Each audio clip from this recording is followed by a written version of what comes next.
آئیے سنتے ہیں جناب عبدالغفار مرزا صاحب کو۔ جی ہاں، جناب عبدالغفار مرزا صاحب وہ شخص ہیں جنہوں نے کوپا گنج مئو کی سرزمین میں آل انڈیا قرأت قرآن اور آل انڈیا نعتیہ مشاعرے کی بنیاد ڈالی۔ آئیے دیکھتے ہیں ان کی یہ تقریر۔ بالکل، ابھی میں ایک بات آپ سے عرض کرتا ہوں، آپ شکریہ خوب ادا کریں کہ شکر نعمت رسول نعمت ہے۔ تو ظاہر ہے کہ مرزا جی نے یہ پروگرام کیا اور آپ حضرات تشریف لے آئے، تو ان کے ذمہ واجب ہے کہ وہ آپ کا شکریہ ادا کریں۔ من لم یشکر الناس لم یشکر اللہ، جو لوگوں کا شکریہ نہیں ادا کرتا وہ اللہ کا بھی شکر ادا نہیں کر پاتا۔ اور میں سمجھتا ہوں کہ یہ آج جو مجمع ہے کہ ہجوم بلبل ہوا چمن میں، ہجوم بلبل ہوا چمن میں، کیا وہ گل نے جمال پیدا۔ ہجوم بلبل ہوا چمن میں، کیا وہ گل نے جمال پیدا۔ اور کمی نہیں قدرداں کی اکبر، کرے تو کوئی کمال پیدا۔ یہ سب صاحب کمال آئے ہیں، کمال کی طرف یہ چلے اور محنت کی، اللہ نے انہیں یہاں تک پہنچایا ہے۔ تو ہمارے یہ نونہال جو چھوٹے چھوٹے ہیں، اگر یہ جذبہ ان میں پیدا ہو جائے اور ان کے والدین ان کی صحیح تعلیم و تربیت کر دیں تو وہ اپنے لیے بھی نجات کا سامان تیار کر لیں، اپنے والدین کے لیے بھی۔ تو میں مرزا جی کو دے رہا ہوں تاکہ وہ شکریہ ادا کر لے، اس کے بعد ہماری گفتگو آگے ہو۔ میں نہیں چاہتا کہ میں آپ لوگوں کے بیچ کسی طریقے کا دخل دوں، لیکن پھر بھی میرا فرض بنتا ہے کہ جو بھی حضرات ہمارے گردوار سے آئے ہیں، پورے ضلع سے ہٹ کر کے بھی آئے ہیں، دور دور سے آئے ہیں، ان تمام حضرت کا میں اس پروگرام کی طرف سے اور کوپا گنج کی طرف سے شکریہ ادا کرتا ہوں۔ اور سب سے زیادہ شکر گزار ہوں میں یہاں کے چیئرمین الحاج جلال احمد انصاری صاحب کا، جن کی بہت بڑی قربانی ہے اس پروگرام میں، اور ان کے بھائی، چھوٹے بھائی الحاج جلال احمد صاحب جو آج کے مہمان خصوصی ہیں اور آج کی صدارت فرما رہے، وہ قابل شخصیت حضرت مولانا عبدالحی صاحب مدرسہ منبع العلوم خیر آباد۔ اور میں شکر گزار ہوں نعمت اللہ بی ڈی سی کا، شکر گزار ہوں الطاف انصاری بھائی کا، اور الطاف انصاری صاحب سے میری گزارش ہے کہ وہ کہیں بھی ہوں ڈائس پہ تشریف لائیں، کہیں بھی ہوں وہ ڈائس پہ تشریف لائیں۔ اور میں تمام اپنے اس اشتہار کے جتنے بھی مہمان خصوصی ہیں، میں ان سارے مہمانوں کا شکر گزار ہوں، اور جو ہمارے اساتذہ ہیں، جو ہمارے قاری ہیں، جو ہمارے نعت خواں حضرات باہر سے آئے ہیں، ان تمام حضرت کا شکر گزار ہوں کہ اللہ نے اس پروگرام کو دیکھ رہے ہیں آپ لوگ، پوری رات انشاءاللہ پروگرام چلے گا۔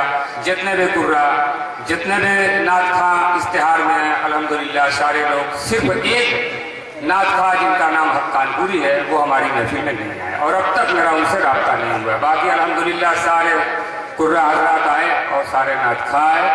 میں پھر پورے کوپا گنج کی طرف سے جن لوگوں کا تعاون ہے، سارے لوگوں کا تعاون ہے اس میں، چلنے سے، پھرنے سے، مالی تعاون، وقت سے، میں ان تمام کوپا گنج کے نوجوانوں کا شکر گزار ہوں جنہوں نے کندھے سے کندھا ملا کر ہمارے ساتھ چلے ہیں۔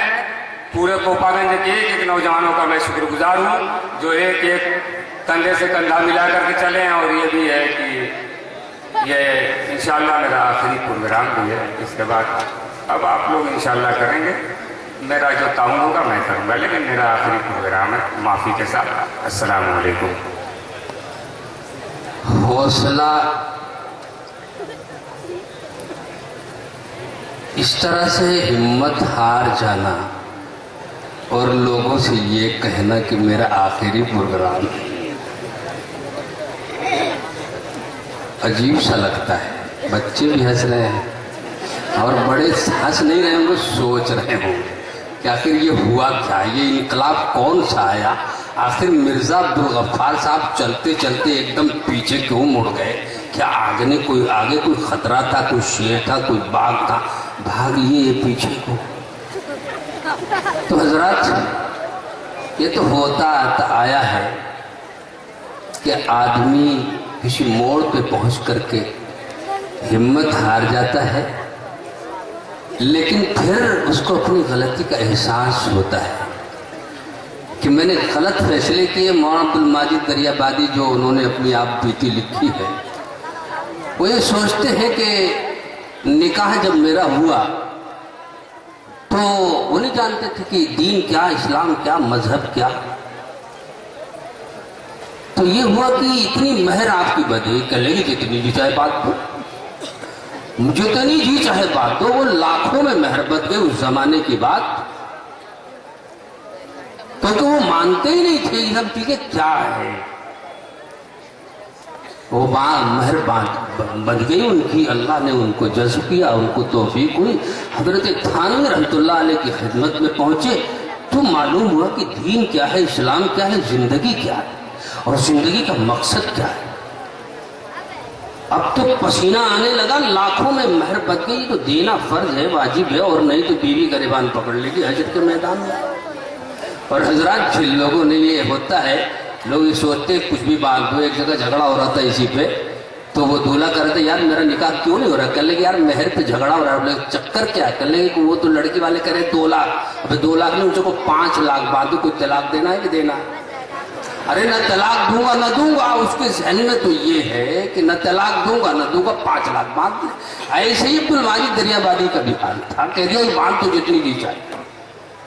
اب جب دین سمجھ میں آیا, حضرت تھانوی رحمۃ اللہ علیہ کی خدمت میں پہنچ کر اب آئے بیوی کے پاس, کہنے لگے بیگم یہ تو نہیں کہوں گا کہ معاف کر دو, ہے نا, زمینداری کی بھی مسئلہ تھا, لیکن ایک کام کرو کہ کچھ میں ادا بھی کر جاؤں اور معافی بھی نہ مانگنا پڑے. تو تم اس کو کچھ کم کر دو, اور اتنا کرو 1000 میں بھی نہیں دے پاؤں گا, اسے سینکڑوں میں لے آؤ. میری حالت تمہیں معلوم ہے, میں روٹی کیسے کھاتا ہوں, کیسے تمہیں کھلاتا ہوں. تو انہوں نے, ان کی اہلیہ بھی چونکہ زمیندار گھرانے کی سے تعلق تھا, دیندار بھی, اور یہ تو دیندار جب ایسے ہو تو تہجد پڑھواتے تھے بیوی سے, پہلے نہیں پڑھتے تھے نماز کچھ نہیں. تو حضرات جو ہے پھر انہوں نے جو ہے سینکڑوں میں مہر رکھی اور انہوں نے ادا کیا, اللہ کا شکر ادا کیا. ہو سکتا ہے کہ ایک اچھا پروگرام, ایک دین کا پروگرام جس میں اس پیسہ لگا اس کو بھی ثواب, جس نے اسے کیا اس کو بھی ثواب, جنہوں نے اسے سنا اسے بھی ثواب. ایک ثواب کا کام ہو رہا ہے, عذاب کا نہیں ہے نا. تو اب اس جگہ آدمی آنے کے بعد یہ سوچے کہ صاحب میرا آخری پروگرام ہے, ارے یہ تو شباب کا زمانہ ہے, عذاب کا زمانہ نہیں ہے. تو اس لیے ہو سکتا ہے کسی موڑ پہ یہ احساس ہو جائے کہ میں نے شاید اتنے بڑے مجمع میں میں نے کوئی غیر سنجیدہ بات کہہ دی ہے. آئیے میں اب گزارش کر رہا ہوں تلا مئو کے کوپا گنج میں ہوئے شاندار کرت اور نعتیہ مشاعرے میں اپنی نظامت کے جلوے دکھائے ہندوستان کے مشہور اور معروف ناظم جلسہ جناب ڈاکٹر ساجد الاعظمی صاحب نے. اس پروگرام کے کنوینر رہے جناب عبدالغفار مرزا صاحب نے کوپا گنج میں ہوئے اس پروگرام میں قاری اور شعراء کو کوپا گنج لانے میں اپنا اہم رول ادا کیا. اس پروگرام کے مہمان اعزازی رہے کوپا گنج کے چیئرمین جناب ہلال احمد انصاری صاحب. انہوں نے اس پروگرام کو اپنا بھرپور تعاون دیا. ہم شکریہ ادا کرتے ہیں جناب شمس الاسلام صاحب کے, جن کو کوپا گنج میں سنگٹھن کہا جاتا ہے. ہم شکریہ ادا کرتے ہیں جناب نثار احمد صاحب کے, جن کا تعلق کوپا گنج سے ہے. ہم شکر گزار ہیں جناب ریاض الاسلام صاحب کے, جن کا تعلق کوپا گنج سے. ہم شکریہ ادا کرتے ہیں جناب محمد خالد اعظمی صاحب کا. ہم شکر گزار ہیں جناب ثاقب صاحب کا, جو چیئرمین جناب ہلال احمد انصاری صاحب کوپا گنج کے صاحبزادے ہیں. ہم شکریہ ادا کرتے ہیں جناب محمد سالم صاحب کا, جو جناب عبدالغفار مرزا صاحب کے صاحبزادے ہیں. ان سبھی حضرات کا کوپا گنج میں ہوئے شاندار آل انڈیا قرأت قرآن اور نعتیہ مشاعرے کو آرگنائز کرنے اور کامیاب بنانے میں نمایاں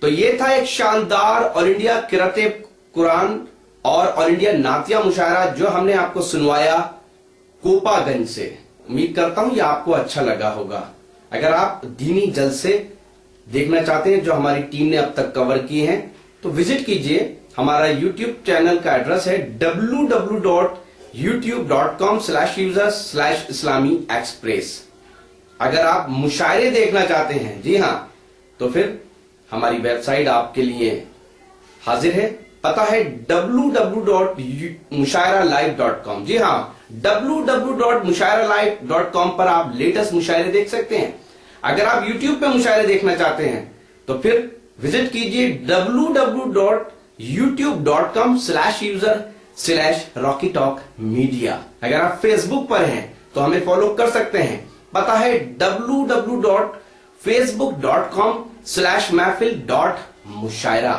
اگر آپ چاہتے ہیں کہ آپ کے شہر کے مشاعرے، آپ کے شہر کے کلچرل پروگرام ہیں وہ پوری دنیا میں انٹرنیٹ کے حوالے سے ہمارے ذریعے پہنچے، تو پھر کانٹیکٹ کیجئے ہماری ٹیم سے۔ ہمارا موبائل نمبر ہے 09997640286۔ موبائل نمبر پھر سے آپ کو بتاتا ہوں، 09997640286۔